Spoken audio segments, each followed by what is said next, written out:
اور جب ان کے پاس اللہ کی طرف سے پیغمبر آخر الزماں صلی اللہ علیہ وآلہ وسلم آئے اور وہ ان کی آسمانی کتاب کی تصدیق بھی کرتے ہیں، تو جن لوگوں کو کتاب دی گئی تھی ان میں سے ایک جماعت نے اللہ کی کتاب کو پیٹ پیچھے پھینک دیا، گویا وہ جانتے ہی نہیں، اور ان چیزوں کے پیچھے لگ گئے جو سلیمان کے عہد سلطنت میں شیاطین پڑھا کرتے تھے۔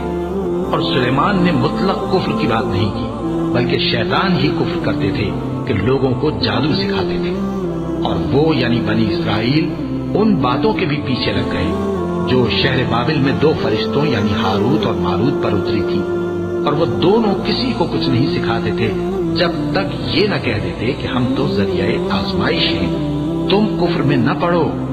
غرض لوگ ان سے وہ چیز سیکھتے جس سے میاں بیوی میں جدائی ڈالتے، اور اللہ کے حکم کے سوا وہ اس چیز سے کسی کا کچھ بھی نہیں بگاڑ سکتے تھے، اور کچھ ایسے منتر سیکھتے جو ان کو نقصان ہی پہنچاتے اور فائدہ کچھ نہ دیتے،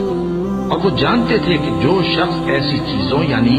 سحر اور منتر وغیرہ کا خریدار ہوگا اس کا آخرت میں کچھ حصہ نہیں، اور جس چیز کے عوض انہوں نے اپنی جانوں کو بیچ ڈالا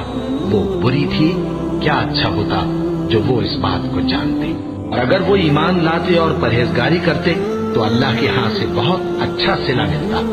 کیا اچھا ہوتا جو وہ اس سے واقف ہوتے۔